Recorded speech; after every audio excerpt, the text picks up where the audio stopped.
So today we're going to chat a little bit about meditation. So the first thing is, what is meditation and why even do it? Many of you that are watching this, of course, probably know what meditation is and why it's beneficial.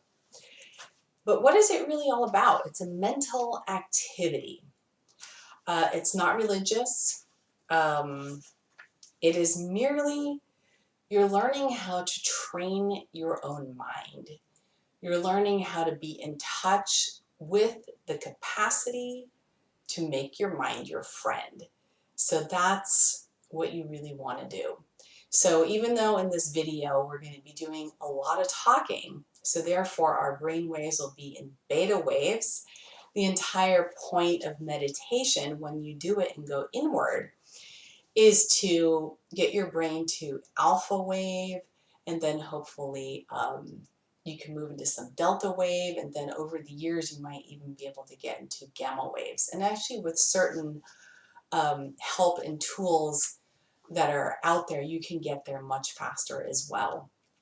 There are a lot of different actual technologies that help us learn how to control our brain waves much faster than we ever would if we're just trying to learn how to meditate on our own. And also, the reason I'm sitting on the floor here is I just wanted to talk about, you don't need to be dressed in yoga clothes to do a spiritual practice or a meditation practice in order to learn how to control your mind and to make your mind your friend. You can be in a business outfit. You can be in your cycling outfit. You can be wearing anything. It doesn't matter. And actually, it doesn't matter where you are either, as long as you're comfortable wherever you are. It's like you can meditate anywhere. And the whole goal of meditation is that, or one of the goals, at least for me, is that you can meditate anywhere, no matter how much noise is going on, no matter what's happening in the background, whether you're on a noisy subway, whether you're in a quiet house, whether you've got kids screaming and crying, whether you've got a lot of emotional things going on as well. So that's very challenging stuff, but those are the goals. You can actually get to those points through learning how to control what goes on in here. So anyway, let's talk about some of these practices. So of course, the book, the handbook, that's why I put this whole thing together for everyone, is the handbook. So there are many different types of meditation, and to find out what really works for you does take some time digging in. But let's say right now you just want to get on a practice that works because you're feeling out of sorts. I recommend a guided meditation. So I have not created any yet at this point. However, there are so many amazing guided meditations by people out there. You can find so many on YouTube. And these are the ones that will take your mind, let's say, on a ride. And you'll go on a journey within this meditation, and you'll find yourself in a place that your guide will outline for you. And it just gives your mind something to do, something to visualize on. And this will create a deeper sense of peace, and you may be able to find you get in touch with a piece of your intuition that you didn't even know you had, and things that it was trying to tell you that you didn't know how to listen to. So guided meditations are fantastic. Also, mantra meditation. You have mantras from different traditions. Some of my favorites are Tibetan Buddhist, because it's a large part of the transformative process. And what these mantras do, they help unload negative cognitive patterns. So whether it's subconscious or actually conscious. So Kundalini Yoga has a lot of mantra meditation. Same with Tibetan Buddhism. You find when you repeat these mantras, first of all, your mind has nothing to say because you're really busy remembering and saying the mantra, which is a good thing. Give your mind a break to actually create some new neural pathways. And also, the way these sounds have been time tested Not all of them have been scientifically tested yet, but there are many that have, which is so amazing to me. And it really does rewire your brain chemistry. So mantra meditation, really, truly wonderful. But you don't want to do mantra meditation before you go to bed because it is stimulating. And when you stimulate your energy before you go to bed, you have a harder time going to sleep. At least that's what I have found for me.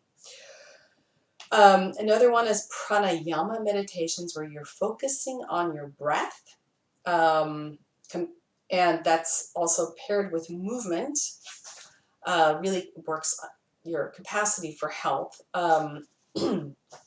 Some of the one that I really like a lot, it's a very simple pranayama, which I can just show you right now, which you can use instantly.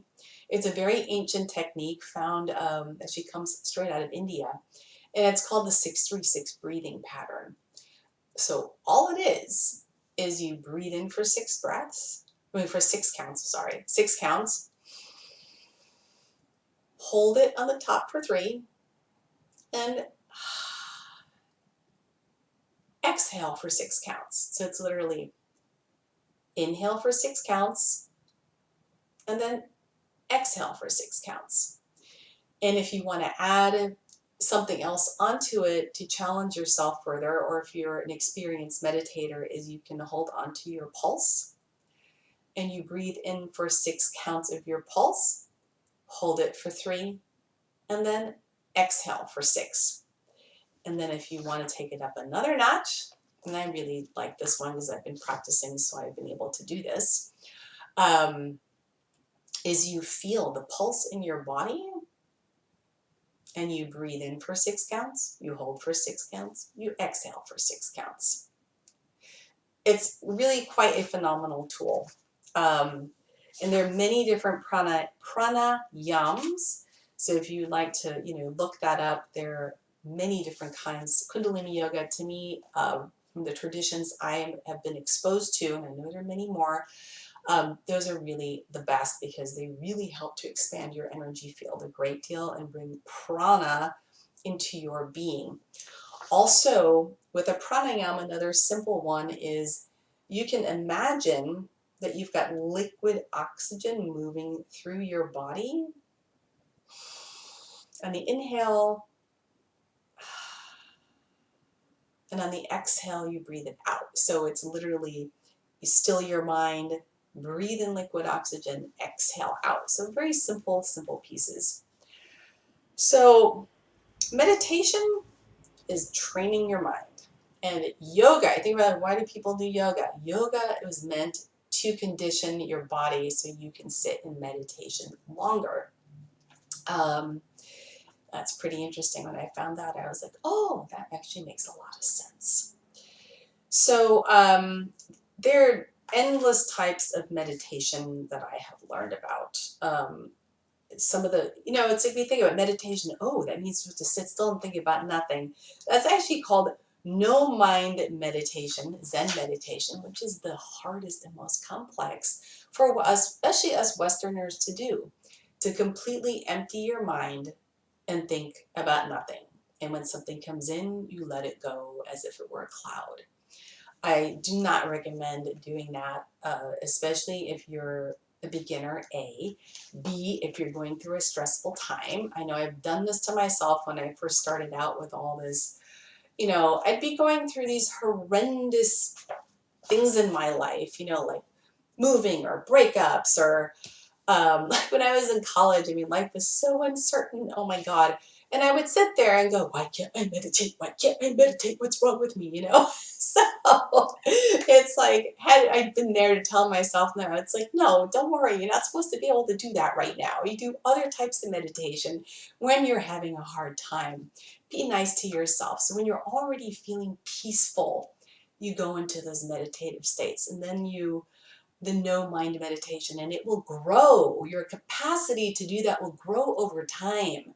And then as the years go on, even if you're in total chaos in your life, you will be able to get to those no mind states. Because I've been able to do it even with some of the greatest chaos, to be able to get into those no mind states. Granted, not 100% of the time,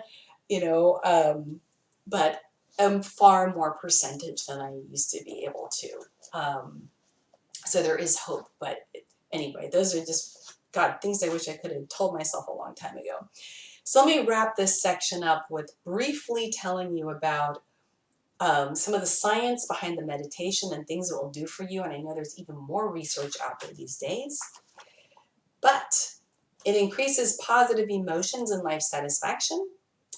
It enhances your immune function, decreases pain and inflammation, decreases anxiety, stress, and depression. That's pretty neat. Increases focus. I've needed this, it has worked. Increases social connection and reduces loneliness. You wonder, how can going inward make that happen outward? It does, it's amazing. Increases empathy and compassion, generates helpfulness, increases gray matter and therefore improves memory. Wow, cool stuff. And increases a sense of resilience. Now, those are good reasons to learn how to train your brain. Anyway, that's it for this segment.